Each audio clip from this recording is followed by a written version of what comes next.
mistakes on the road. How's that for real? You twin with it like Happy Meals. Night on a late night, you like to slide on a late night. Are you interested in the invite? That's that. No, we don't like people.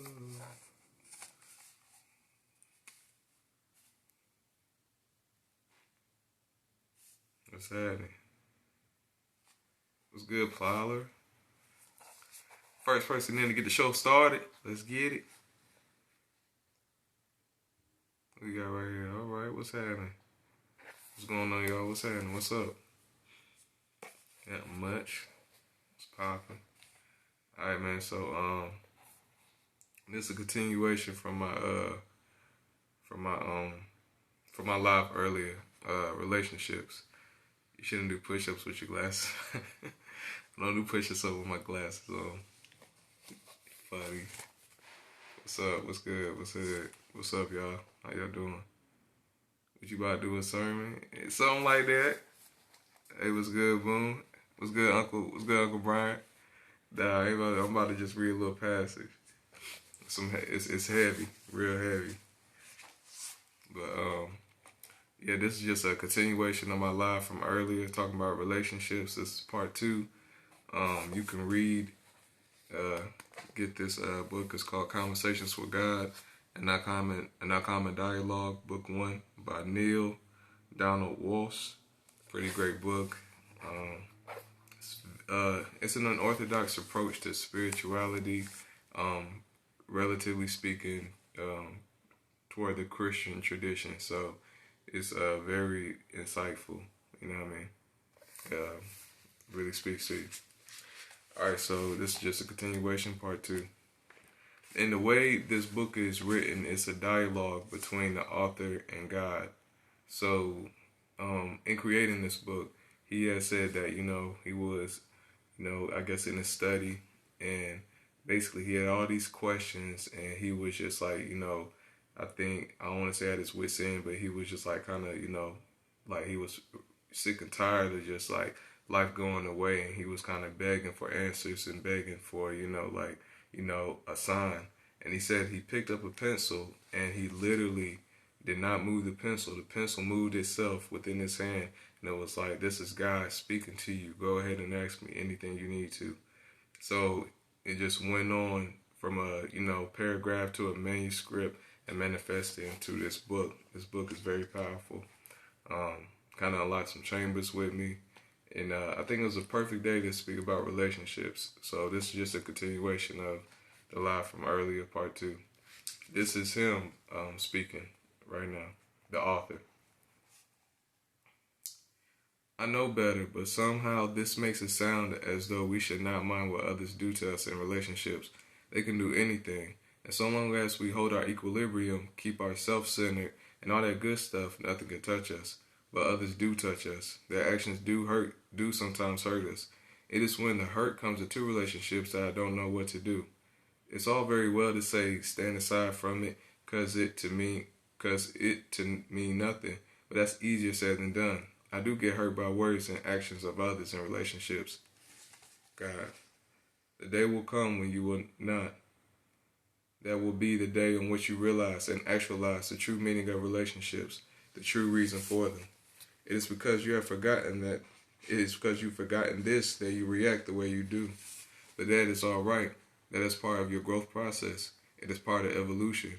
It is soul work. You are up to in a relationship. Yet this is a grand understanding, a grand remembering. Until you remember this, and remember then also how to use relationship as a tool in the creation of self. You must work at the level at which you are. The level of understanding, the level of willingness, the level of remembrance.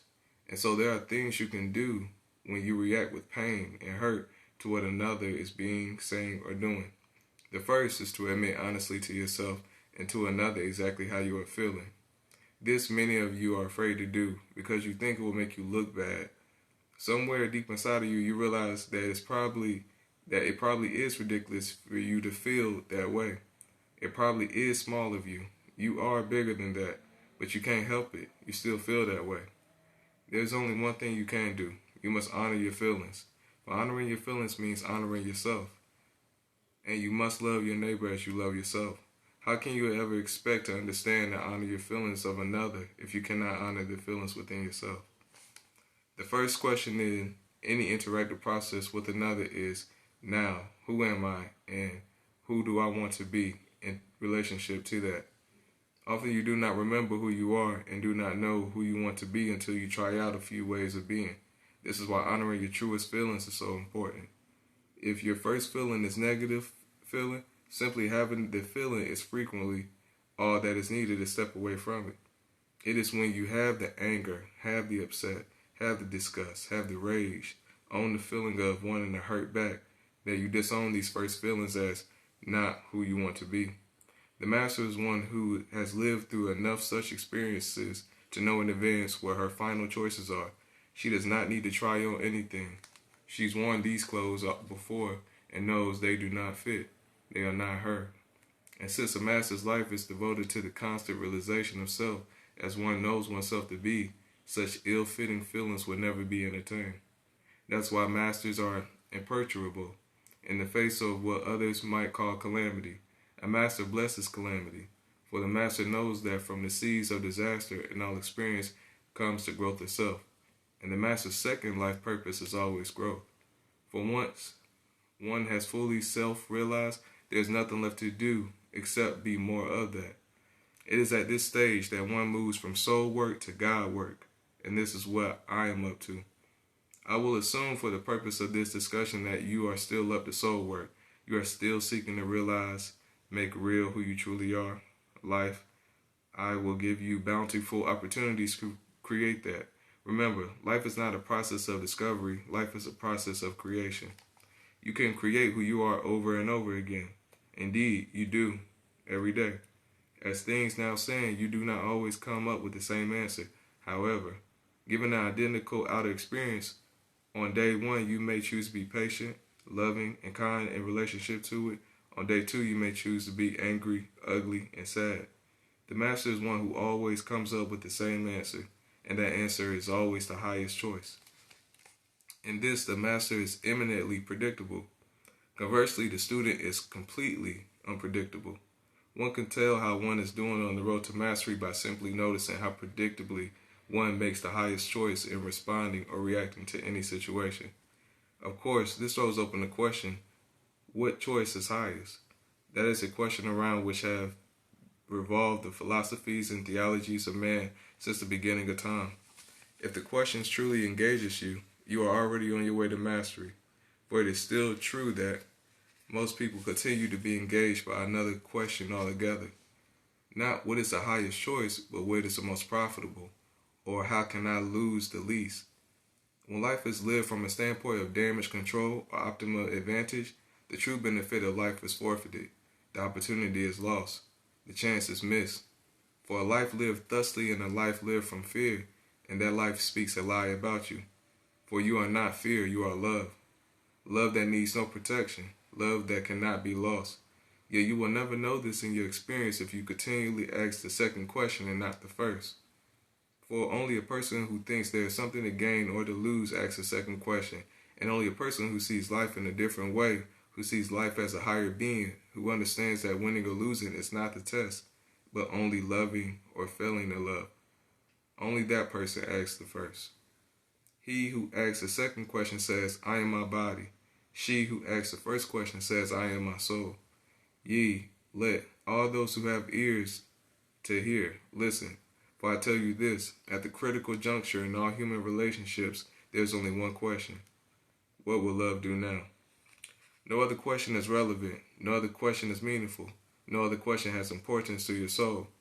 Now we come to a very delicate point of interpretation, for this principle of love-sponsored action has been widely misunderstood, and it is this misunderstanding which has led to the resentments and angers of life, which, in turn, have caused so many to stray from the path.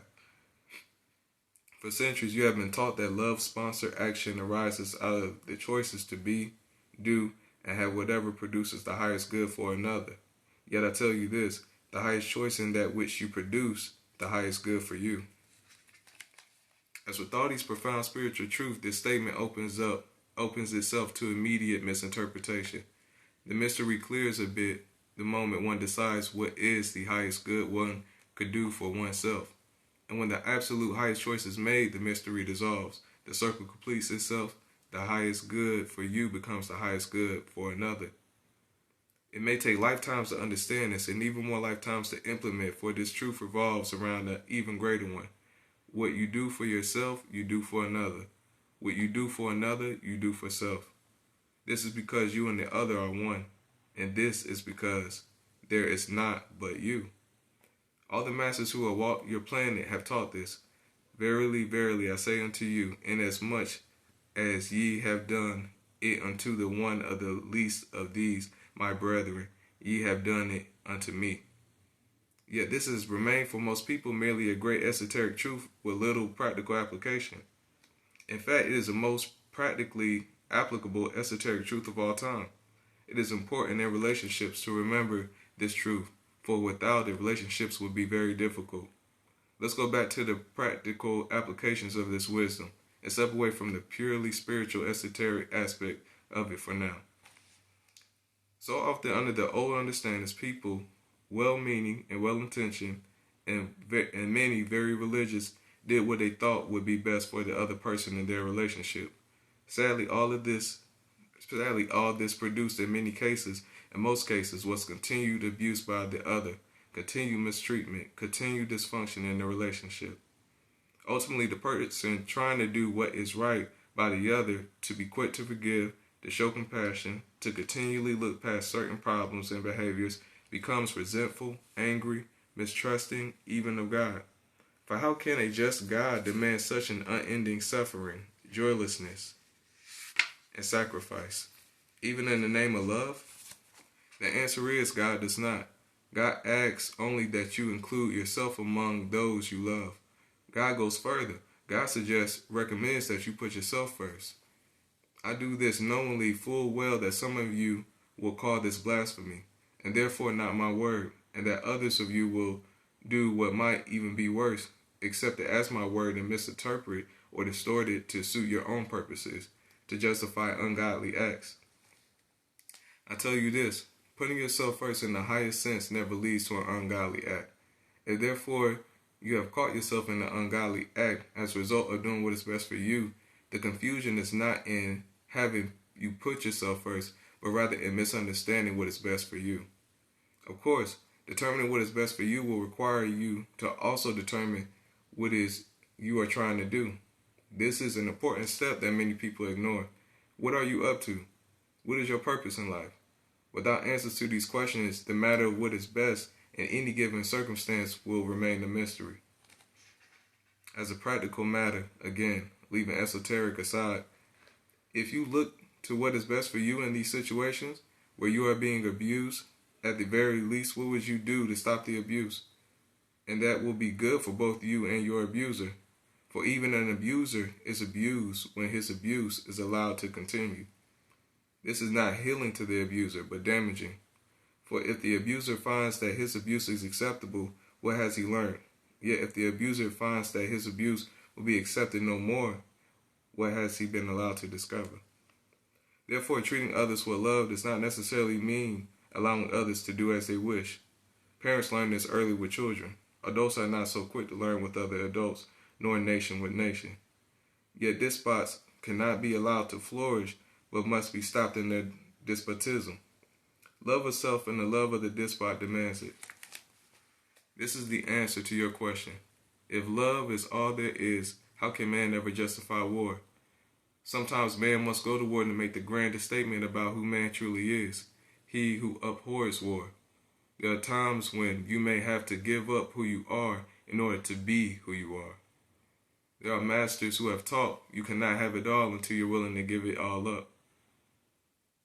Thus, in order to have yourself as a man of peace, you must have to give up the idea of yourself as a man who never goes to war. History has called upon men for such decisions. The same is true in the most individual and the most personal relationships. Life may more than once call upon you to prove who you are by demonstrating an aspect of who you are not. This is not so difficult to understand if you lived a few years, though for the idealistically young it may seem the ultimate contradiction. In more mature retrospection, it seems more divine economy. This does not mean in human relationships that if you are being hurt, you have to hurt back, nor does it mean so in relationships between nations. It simply means that to allow another to continually inflict damage may not be the most loving thing to do for yourself or for the other. This should put to rest some pacifist theories that the highest love requires no forceful response to what you consider evil. The discussion here turns esoteric once more, because no serious exploration of this statement could ignore the word evil and the value judgment it invites. In truth, there is no evil, only objective phenomena and experience. Yet your very purpose in life requires you to select from the growing collection of endless phenomena a scattered few which you call evil. For unless you do, you cannot call yourself nor anything else good, and thus cannot know or create yourself. By that which you call evil do you define yourself, by that which you call good. The biggest evil would therefore be to declare nothing evil at all. You exist in this life in the world of relative, where one thing can exist only insofar as it relates to another. This is at one and the same time both the function and the purpose of relationships, to provide a field of experience within which you find yourself, define yourself, and if you choose, constantly recreate who you are. Choosing to be godlike does not mean to choose to be a martyr, and it certainly does not mean to choose to be a victim. On your way to mastery, when all possibility of hurt, damage, and loss is eliminated, it would be well to recognize hurt, damage, and loss as part of your experience and decide who you are in relationship to the it. Yes, the things that others think, say, or do will sometimes hurt you, until they do not anymore. What you will get from here to there most quickly is total honesty. Be willing to assert, acknowledge, and declare exactly how you feel about a thing. Say your truth, kindly, but fully and completely. Live your truth, gently, but totally and consistently. Change your truth, easily and quickly when your experience brings you new clarity. No one in the right mind, least of all God, will tell you when you are hurt in a relationship to stand aside from it, cause it to mean nothing. If you are now hurting, it is too late to cause it to mean nothing. Your task now is to decide what it does mean, and to demonstrate that. For in so doing, you choose to become who you seek to be. Author. So I don't have to be the long-suffering wife, or the belittled husband, or the victim of my relationships in order to render them holy, or to make me pleasing in the eyes of God? God, good grief, of course not. Author. And I don't have to put up with attacks on my dignity, assaults on my pride, damage to my psyche, and wounds to my heart in order to say that I gave it my best in the relationships, did my duty or meet my obligation in the eyes of God and man? God, not for 1 minute. Author. Then, pray God, tell me, what promises shall I make in relationships? What agreements must I keep? What obligations do relationships carry? What guidelines should I seek? God, the answer is the answer you cannot hear, for it leaves you without guidelines and renders null and void. Every agreement, in the moment you make it, the answer is you have no obligation, neither in relationships nor in all of life. Author, no obligation. God, no obligation, nor any restriction or limitation, nor any guidelines or rules, nor are you bound by any circumstance or situations, nor constrained by any code or law, nor are you punishable for any offense, nor capable of any. For there is no such thing as being offensive in the eyes of God. Author, I've heard this before. There are no rules kind of religion. That's spiritual anarchy. I don't see how that can work. God, there is no way it cannot work. If you are about the business of creating yourself, if, on the other hand, you imagine yourself to be about the task of trying to be what someone else wants you to be, the absence of rules or guidelines might indeed make things difficult. Yet the thinking mind begs to ask, if God has a way she wants me to be, why didn't she simply create me that way to begin with? Why all this struggle for me to overcome who I am in order for me to become what God wants me to be? This is the probing mind. The probing mind demands to know, and rightly so, for it's a proper inquiry. The religiousness will have you believe that created you are less than who I am, so that you have created the chance to become as who I am, working against all odds, and I might add against every natural tendency I am supposed to have given you. Among these so-called natural tendencies is the tendency to sin. You are taught that you were born into sin, that you will die in sin, and that sin is in your nature. One of your religions even teaches you that you can do nothing about this. Your own actions are irrelevant and meaningless. It is arrogant to think that by some action of yours you can get into heaven.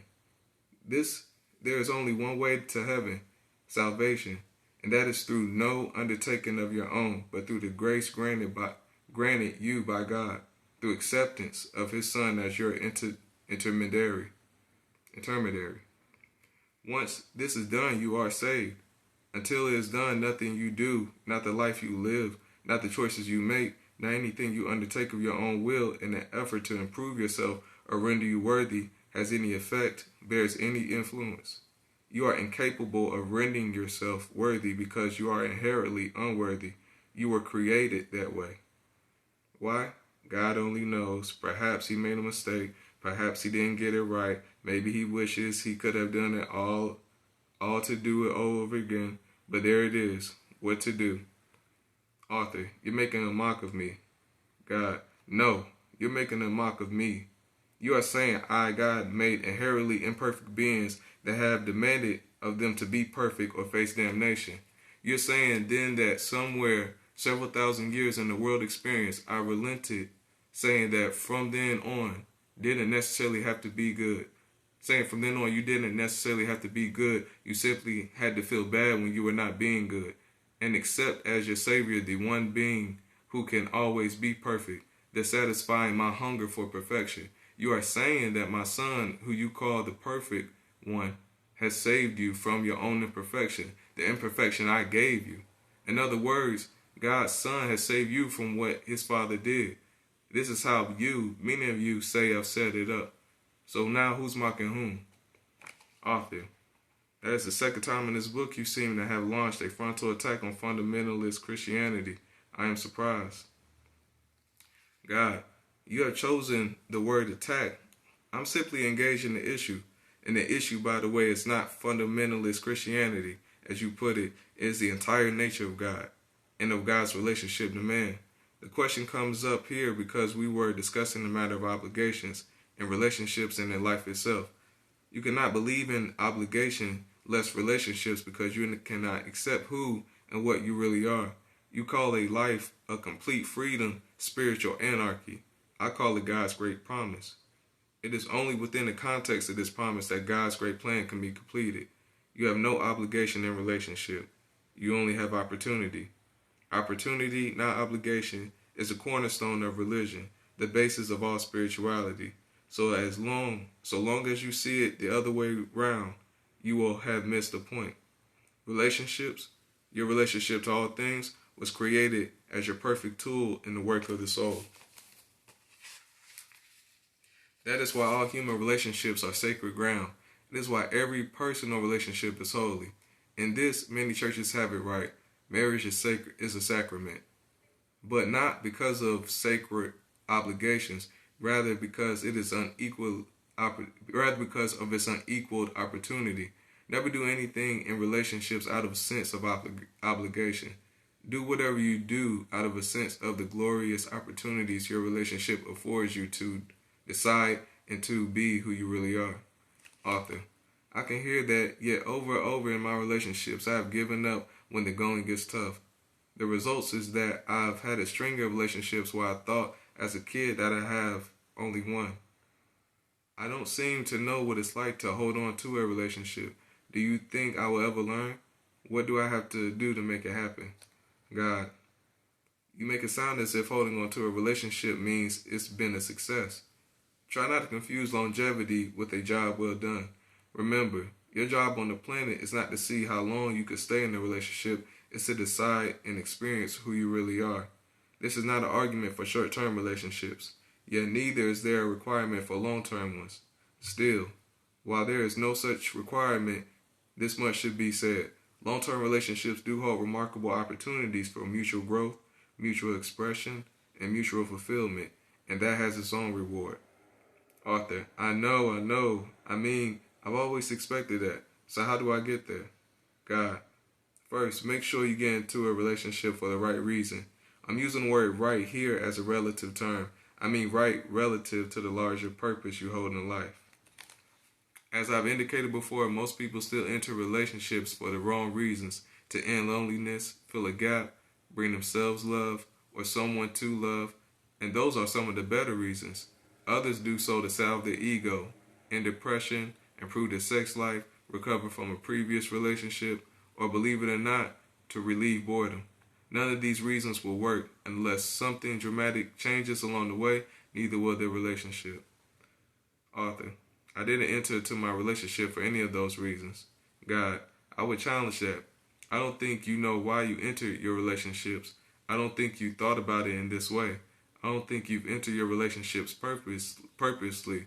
I think you enter your relationships because you fell in love. Author, that's exactly right. God, I don't think you stopped to look at why you fell in love. What was it to which you were responding? What need or set of needs was being fulfilled? For most people, love is a response to need fulfillment. Everyone has needs. You need this, another needs that. You both see it in each other a chance for a need fulfillment. So you agree technically to a trade. I'll trade you what I've got if you give me what you've got. It's a transaction. But you don't tell the truth about it. You say, I trade you very much. You don't say, I trade you very much. You say, I love you very much. And then the disappointment begins. Author, you made this point before.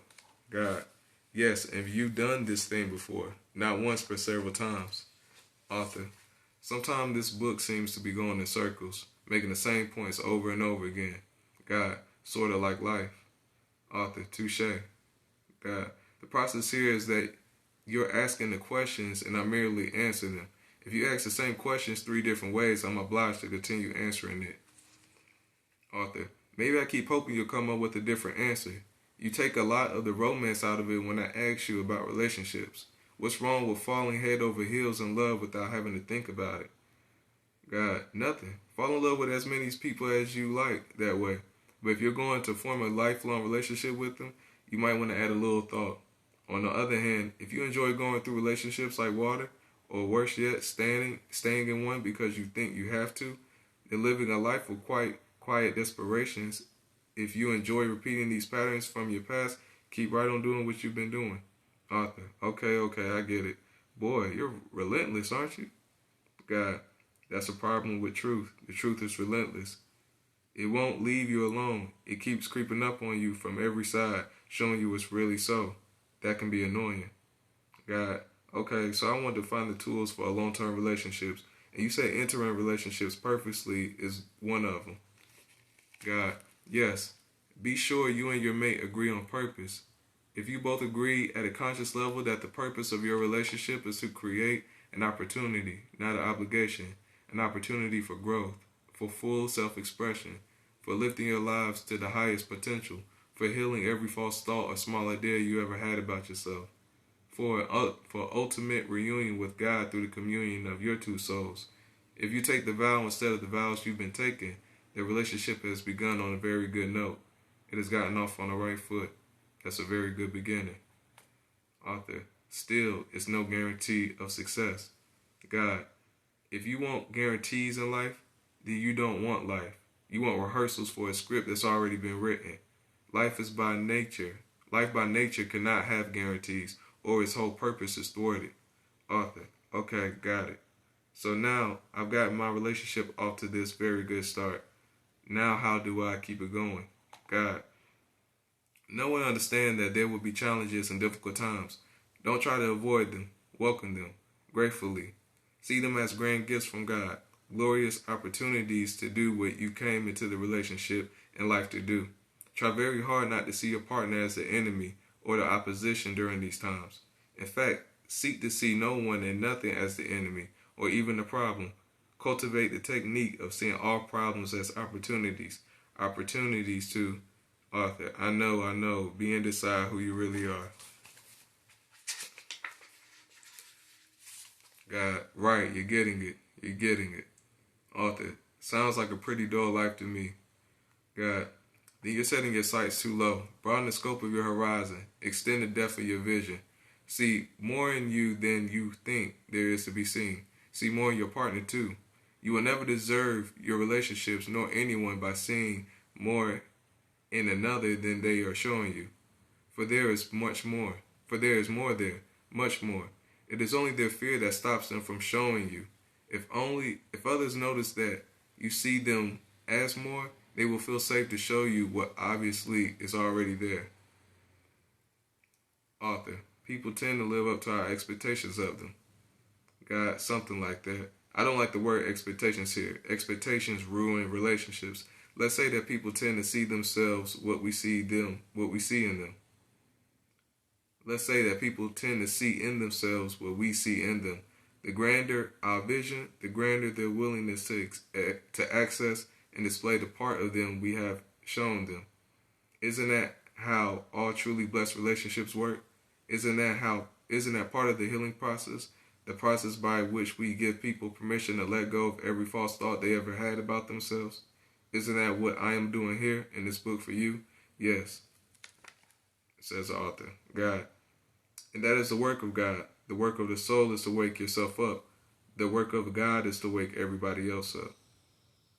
Author, we do this by seeing others as who they are, by reminding them of who they are. God, this you can do in two ways, by reminding them of who they are. Very difficult, because they will not believe you. And by remembering who you are, much easier, because you do not need their belief, only your own. Demonstrating this constantly ultimately reminds others of who they are, for they will see themselves in you. Many masters have been sent to earth to demonstrate eternal truth.